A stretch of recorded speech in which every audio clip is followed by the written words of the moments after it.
দিনটা ছিল রবিবার। দুই টুনাটুনি রেডি শেডি হয়ে একটু ঘুরু করতে বেরিয়ে পড়লাম।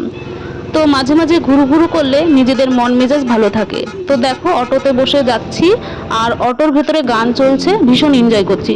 সো গাইস, আমি অম্বিকা মণ্ডল নতুন একটা ব্লগ ভিডিওতে সবাইকে স্বাগত জানাই। তোমরা যে যেখান থেকে ভিডিওটা দেখছো না কেন, ঈশ্বরের কৃপায় সবাই সুস্থ আছো এবং ভালো আছো। তো দেখো ট্রাফিকে পড়েছি, জ্যাম ছিল। তো জ্যামটা ছেড়ে যাওয়ার পরে আবার আমরা রওনা দিলাম। আর রাস্তার ঘাটগুলো একটু দেখাচ্ছি, তোমরা দেখো পাঞ্জাবের রাস্তাঘাট, ঠিক আছে। তো যাকগে আমরা ফাইনালি যেখানে যাব সেই উদ্দেশ্যে চলতে শুরু করলো অটোটা। তো দেখো আমার বর মিটিমিটি একটু হাসি দেয়। ফাইনালি আমরা অটো থেকে নেমে পড়লাম। নেমে চলে আসলাম একটা রেস্টুরেন্টে। আজকে আমরা একটু ঘুরবো আর কিছু খাওয়া দাওয়া করবো। আমি যে জিনিসটা খাবো সেই জিনিসটার কাছে এখনো পৌঁছায়নি। তো প্রথমে রেস্টুরেন্টে ঢুকলাম বিরিয়ানি খাবো বলে, তো বিরিয়ানি নেই। বরমাসা আমাকে জিজ্ঞাসা করলো কি খাবে এখানে। আমি বললাম আমার কোনো কিছু নিজের পছন্দের খাবার নেই, সেগুলো আমি খেতে পারবো না। তো চলো তাহলে একটা কিছু খেয়ে তো বেরোই আমরা এখান থেকে, হালকা একটু খিদে পেয়েছে বিকেলবেলা বলে কথা। তো যাকে বরমশাই দুটো বার্গার অর্ডার করলো, বললো তুমি বার্গার খেয়ে এখানে চলো, তারপরে তুমি যে জিনিসটা পছন্দ করো সেটা খাবে, ঠিক আছে। তো দেখো ফাইনালি দুটো বার্গার অর্ডার করা হয়ে গেছে। আর কিছু সেরকম আমরা এখানে খাইনি। বিরিয়ানি থাকলে বিরিয়ানিটাই খেতাম, বার্গার আর খেতাম না। তো আমি দেখো যেভাবে খাচ্ছি প্রথমে, ও সেটাই নকল করে খাচ্ছে। তো দুটো বার্গার মানে দুটো বলছি, একসাথে বার্গারটা ধরে খেতে হয়, ও ছিঁড়ে ছিঁড়ে খাচ্ছে। কোনো ব্যাপার না, যার কাছে যেটা অভিরুচি, তাই না। তো যাকে আবার গুটি গুটি পায়ে দুজনে চললাম। যেটা সব থেকে আমার ফেভারিট জিনিস, তার কাছে আমি মোটামুটি পৌঁছেই গেলাম ফাইনালি, ঠিক আছে। এত ভালোবাসি খেতে, আমার কোনো ভাষা নেই প্রকাশ করব তোমাদের মাঝে। তো যাকে এসে আমি বসে পড়লাম, আমার বরমাশাইও বসে পড়লো একটা আইসক্রিমের দোকানে, ঠিক আছে। এবার প্রথমে বাদাম আইসক্রিম অর্ডার করলো দুজনের জন্য।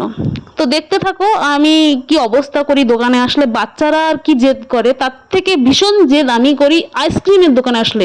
অন্যান্য দোকানে গেলে এতটা আমি মনে হয় বেয়াদবি করি না, যেটা আমি আইসক্রিমের দোকানে আসলে। কেননা আমার ঠান্ডার সমস্যা রয়েছে, তারপরেও কিন্তু আমি আইসক্রিম খেতে লাগলে 8-10টার নিচে আমি আইসক্রিম খাই না।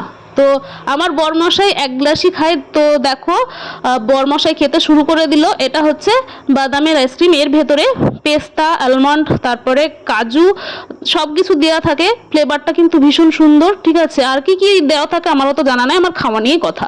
তো ফাইনালি দুজনা কিন্তু দুটো গ্লাস শেষ করে ফেলেছি।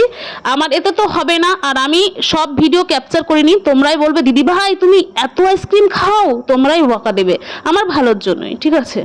তো যাকে এখানে চলে আসলো ফ্রুটের একটা, ঠিক আছে, ফ্রুট আইসক্রিম। এর ভেতরে বিভিন্ন রকমের ফ্রুট আছে, নারকেল, তারপরে তোমার হচ্ছে আপেল, কলা, তারপরে সব কিছু, ঠিক আছে। ছোট ছোট করে স্লাইস করে দেওয়া আছে। মুখের মধ্যে নারকেলটা যখন পড়ছে না, জাস্ট ওয়াও, এর স্বাদ ভাগ করা যাবে না, যাবে না, যাবে না, ঠিক আছে। তো ভীষণ এনজয় করে খাচ্ছি, এখানে সবাই আসতে খাচ্ছে, ঠিক আছে। তো আমার মতো কে কে আইসক্রিম খেতে ভালোবাসো একটু কমেন্ট করে জানিও। আমি তো ভীষণ ভালোবাসি, ঠিক আছে। এখানে কিন্তু আমি থেমে নেই, আমি কিন্তু আবারও অর্ডার করেছি আরও আর একটি আইসক্রিম। আর বাদ বাকিগুলো কিন্তু আমি ভিডিও ক্যাপচার করিনি, আমার বরমশাই ভীষণ খেপে গেছে।